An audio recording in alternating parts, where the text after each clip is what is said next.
Super 8-এ নিজেদের দ্বিতীয় ম্যাচেও হেরেছে বাংলাদেশ দল। শনিবার ভারতের কাছে 50 রানে হেরে বাংলাদেশের বিশ্বকাপে সেমিফাইনালে যাওয়ার স্বপ্নও শেষ হয়ে গেছে। ভারতের সাথে এদিন কোনো প্রতিযোগিতাই তৈরি করতে পারেনি বাংলাদেশ। তাই ক্রিকেটীয় দিক দিয়ে টাইগারদের বিচার বিশ্লেষণ করার সুযোগ কম, বরং খেলা শুরুর আগের কিছু সিদ্ধান্ত নিয়েই বেশি কথা হচ্ছে ম্যাচের পর। পূর্বে 5টা ম্যাচ হয়েছে এমন একটা মাঠে বাংলাদেশ দল টস জিতে আগে ব্যাটিং নিল না কেন? রোহিত কোহলিদের বিপক্ষে স্পিনারদের দিয়ে কেন বোলিং শুরু করলো বাংলাদেশ? প্রশ্ন এখন এই দুইটাই। ম্যাচ শেষে বাংলাদেশ দলের পক্ষে সাকিব আল হাসান এসেছেন প্রেস কনফারেন্সে এবং সেখানেই দিয়েছেন এসব প্রশ্নের উত্তর। এটা আমার জন্য বলা কঠিন। এটা তো কোচ ক্যাপ্টেনের সিদ্ধান্ত, তারা ঠিক করবে কে বল করবে, কে কখন বল করবে। তাই আমার জন্য এই উত্তর দেওয়া কঠিন। আমি যা বলতে পারি তা হলো, আমরা ভেবেছিলাম উইকেটটা একটু স্লো। খেলা শুরুর সময় পিচ একটু শুকনো মনে হচ্ছিল পিচে স্পিন ধরবে। এ কারণেই হয়তো ক্যাপ্টেন স্পিনারদের দিয়ে শুরু করেছেন।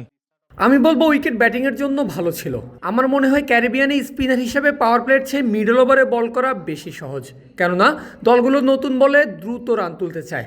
কারণ বল পুরনো এবং নরম হলে রান নেওয়া কঠিন হয়ে পড়ে। Then bowling in the power play.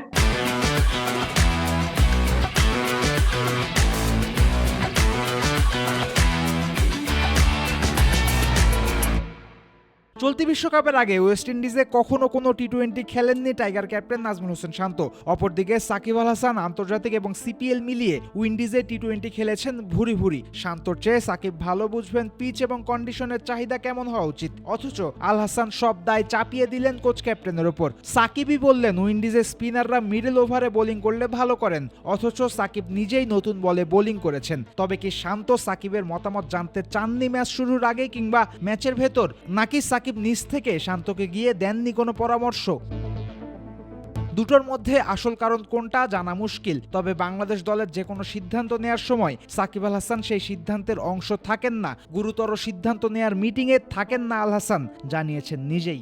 Shakib টসের যে ব্যাপারটা বললেন, আপনি এজ এ সিনিয়র প্লেয়ার এবং ইমিডিয়েট পাস্ট ক্যাপ্টেন, এটা আপনার কোনো ডিসকাশনের মধ্যে আপনার কোনো পার্ট থাকে কিনা, এটা একটা প্রশ্ন। আরেকটা হচ্ছে লাস্ট টি-20 ওয়ার্ল্ড কাপ ক্যাপ্টেন শান্তর উপর আছে সাকিব আল হাসানের হাত। সাকিবই ক্যাপ্টেন হিসেবে সাজেস্ট করেছেন শান্তর নাম। দেশের ক্রিকেটে এমন কথা চালু আছে বেশ ভালোভাবেই। দুজনের মধ্যে সম্পর্কও বেশ ভালো মনে হয় মাঠ এবং মাঠের বাইরে। শ্রীলঙ্কার বিপক্ষে চট্টগ্রাম টেস্টে শান্ত সাকিবকে টেনে নিয়ে গেছেন উইকেট দেখতে। এমনকি চলতি বিশ্বকাপেও শান্তর ক্যাপ্টেন্সিতে সাকিব ফিল্ড সেট আপ করেছেন এমন দেখা গেছে। তবে ভারতের কাছে হেরেই এমন কি হলো যে সাকিব সঠিক ব্যাপারটা জেনেও শান্তকে মেসেজ পাস করলেন না, নাকি শান্তই সাকিবের মতামত গ্রাহ্য করেননি? একই প্রেস কনফারেন্সে সাকিবের বডি ল্যাঙ্গুয়েজ দেখে কিন্তু মনে হয়েছে শান্তই হয়তো নিজের মতো সিদ্ধান্ত নিতে পছন্দ করেন, তাই সাকিব দূরে থাকেন। বিষয়টা আসলে অভিজ্ঞতা, সিনিয়র এগুলোর বিষয় না। এগুলো এখন যখন আপনার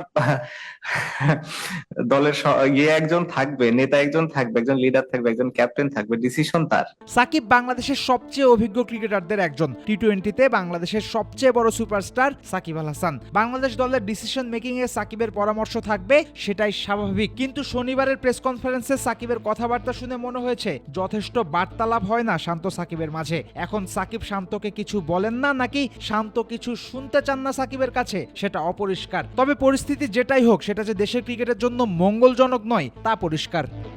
ফয়সাল হাবিব, ক্রিকেট ফ্রেন্ডস।